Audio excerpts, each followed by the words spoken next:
Right friends, welcome back to news of the day with the prelims focus. Today as usual we are going to discuss 10 questions. Before that, what are the news? First one is meteorological department expects a normal monsoon, and here normal monsoon is, you should have 2-3 important points. Long period average, here it is written as long point average, it is not long point average, it is long period average from 1951 to 2000. During that 50 years, long period average is 89 centimeters of rainfall from June to September. So, June to September is 89 centimeters of rainfall long period average, and when the rainfall is expected to be between 96% to 104% of that, it is normal. 96% to 104%, it is normal. Below 96% and above 90%, it is below normal, and below 90% it is deficient. So, this year it is expected to be normal monsoon rainfall, but the effect of El Nino may be there. What is El Nino? Here trade winds, because of trade winds normally rainfall occurs in this region.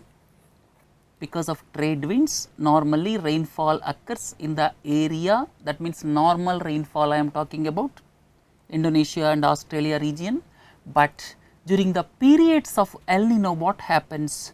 During the periods of El Nino, what happens? Warm water movement will be there towards equatorial Pacific, or you can say towards the South American coast, and because of which rainfall pattern changes.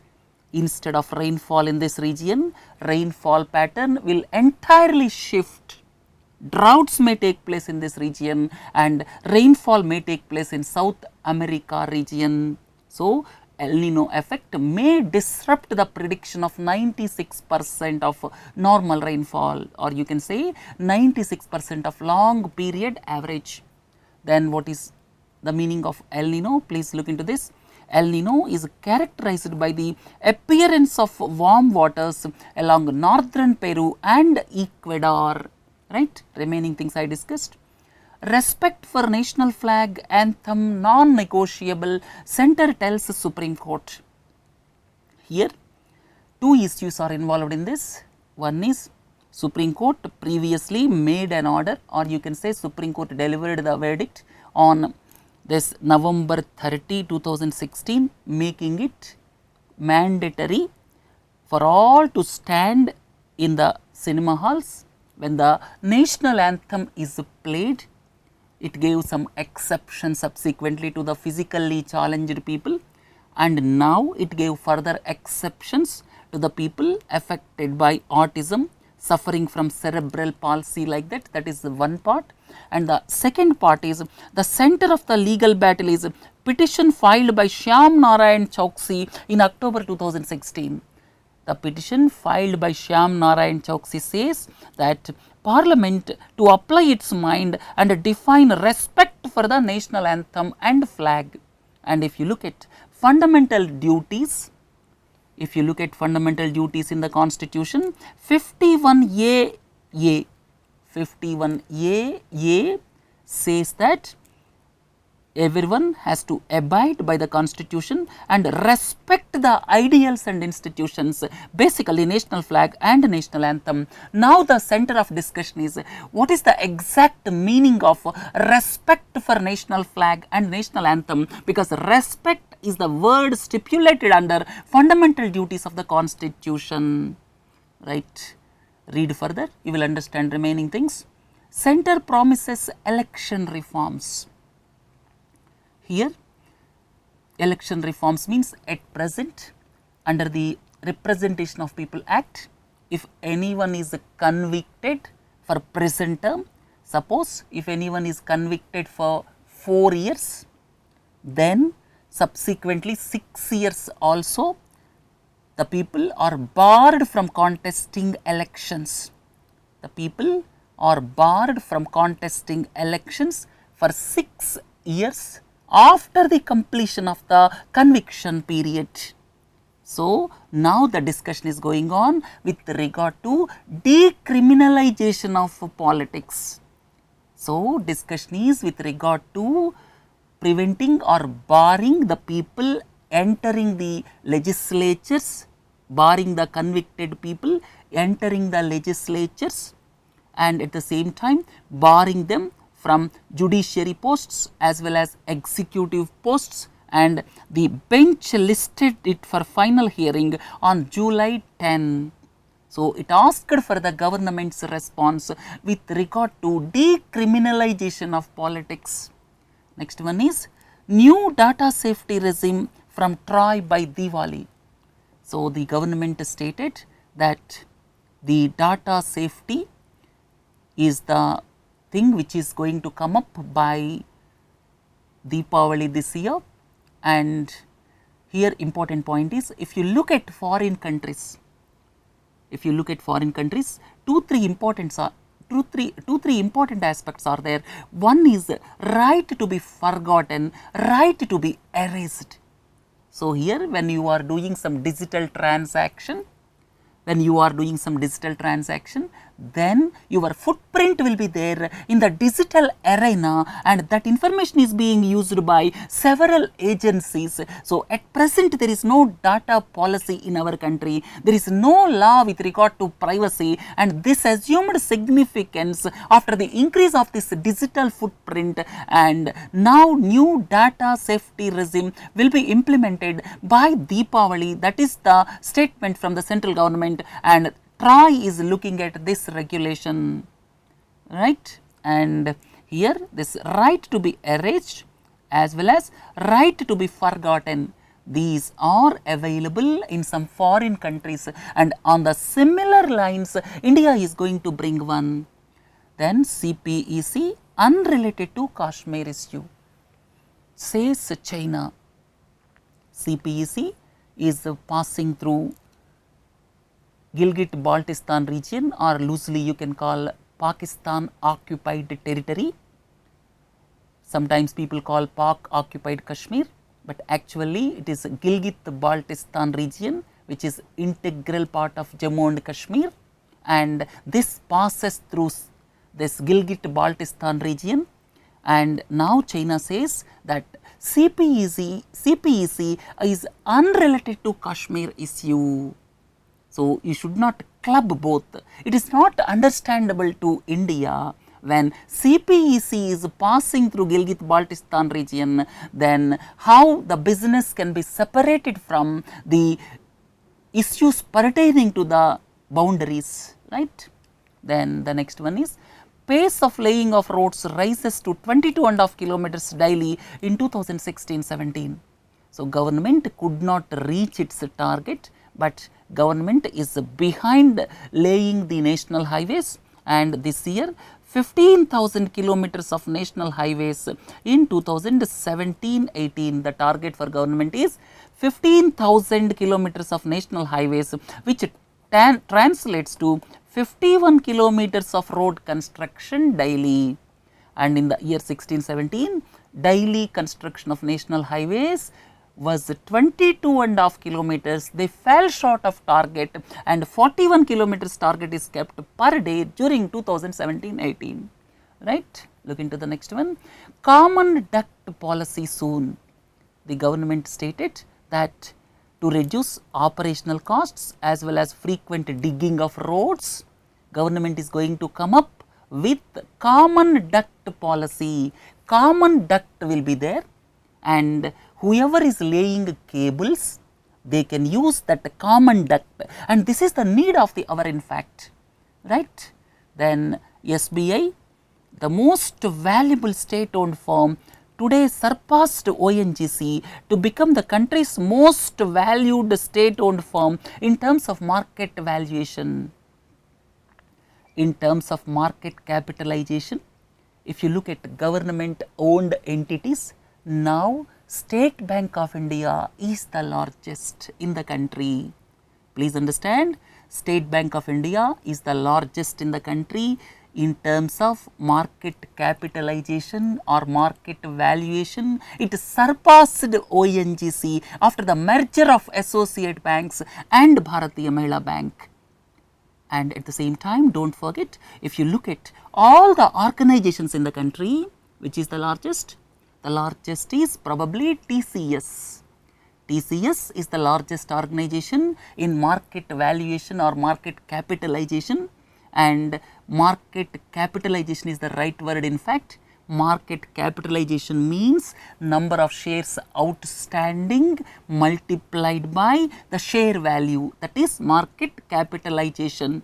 So, please do not forget, SBI became the largest in market capitalization, whereas TCS is the largest. If you look at entire public and private sector as a whole in the country, and if you look at only public sector, SBI is the largest. Next one is bank funding in rates in which capped at 10%. Overall, banks can invest 20% in capital markets, and now the investments in rates in which real estate investment trusts. Please look into this. Real estate investment trusts, basically they invest in real estate properties. Here they collect money from people like you and me, and they invest in real estate, right. So, real estate investment trusts, infrastructure investment trusts, banks can invest, but their funding is capped to 10%, right. Next one, anti-dumping duty likely. Anti-dumping duty, safeguard duty, countervailing duty, these are all WTO compliant, please do not forget, and you should have clear idea about anti-dumping duty, countervailing duty, safeguard duty. Please go through this slide, it is crystal clear.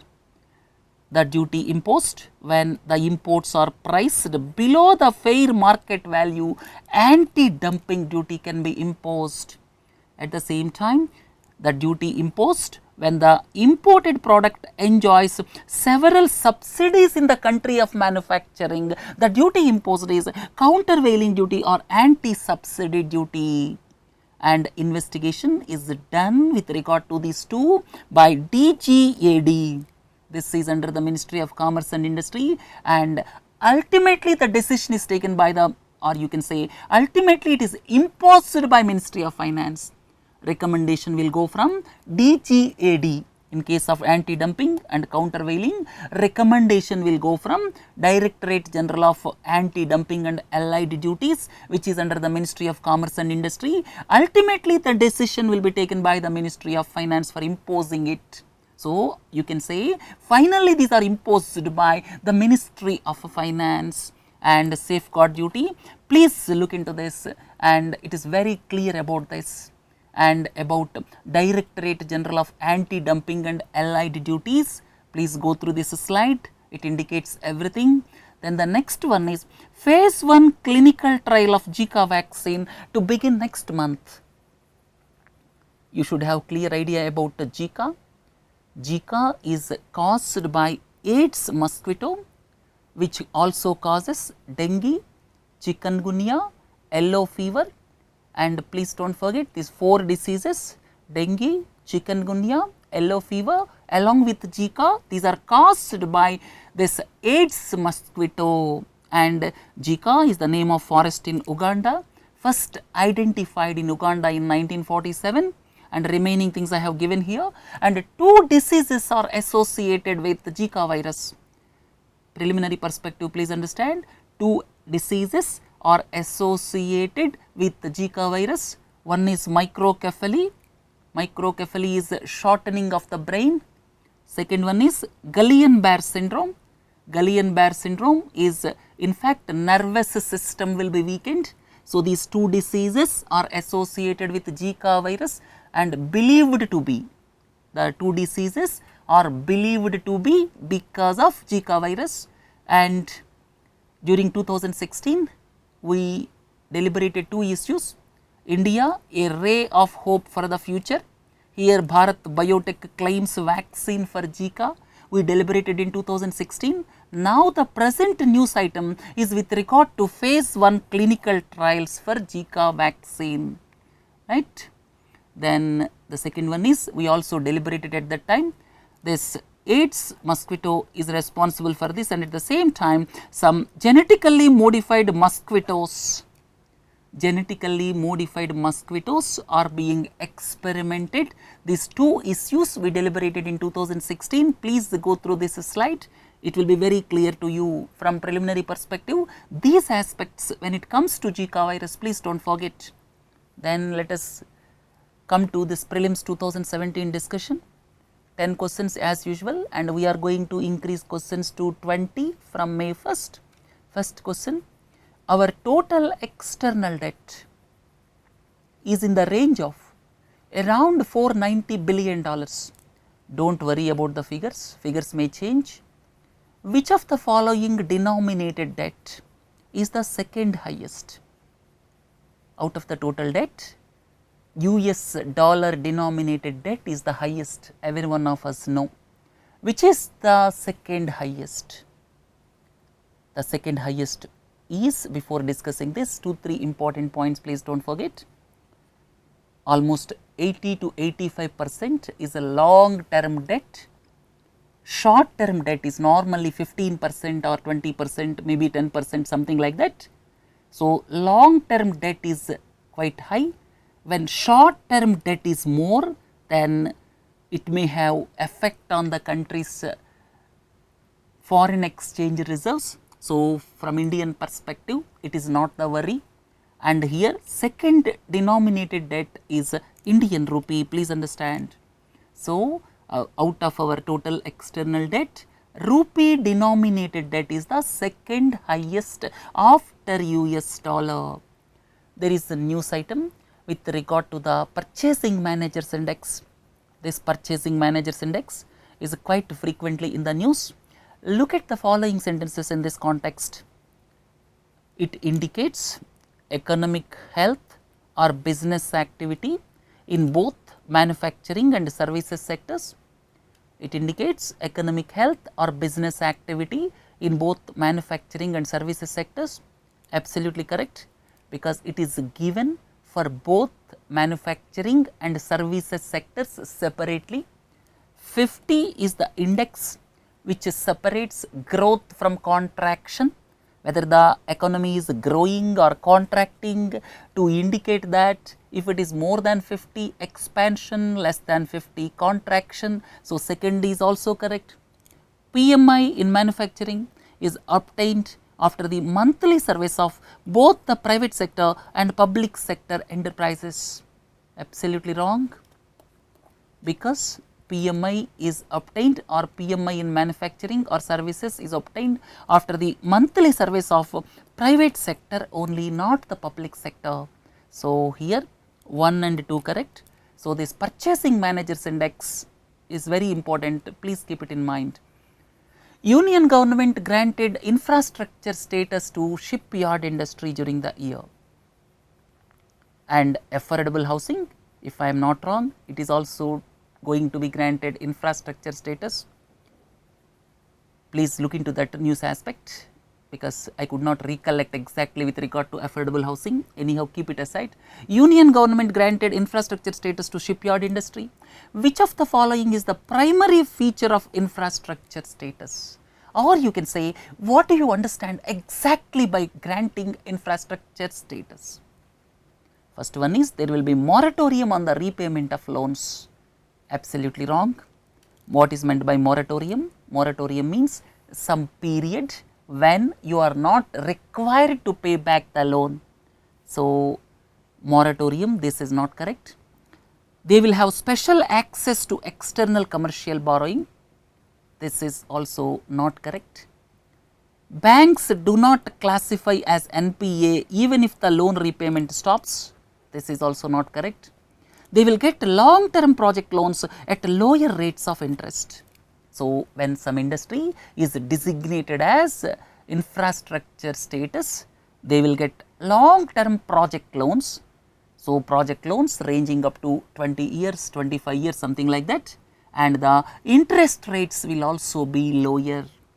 So, infrastructure status means long term project loans with lower rates of interest. So, this is the primary feature of this infrastructure status when an industry is given infrastructure status. Government recently extended Armed Forces Special Powers Act in 3 districts of Arunachal Pradesh. Read the following sentences in this context. Armed Forces Special Powers Act. As per the Armed Forces Special Powers Act, any person can be arrested and premises can be searched without any warrant, and sometimes this clause is being abused or some allegations are coming that excesses are being committed by armed forces. The first one is correct. As per the Armed Forces Special Powers Act, any person can be arrested and premises can be searched without any warrant.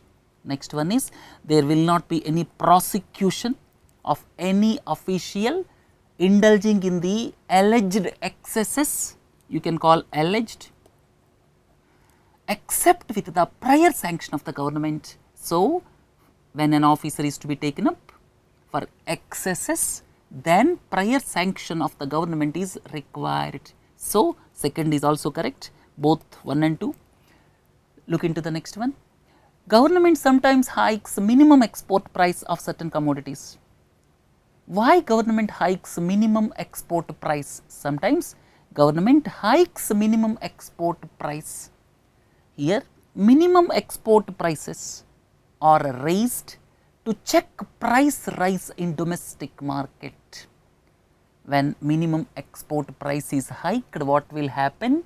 Normally our exports will become uncompetitive in the world market. When the minimum export price is hiked, these exports from our country will become uncompetitive in the world market because of high price. When they become uncompetitive in the world market, then they will be available in the domestic market.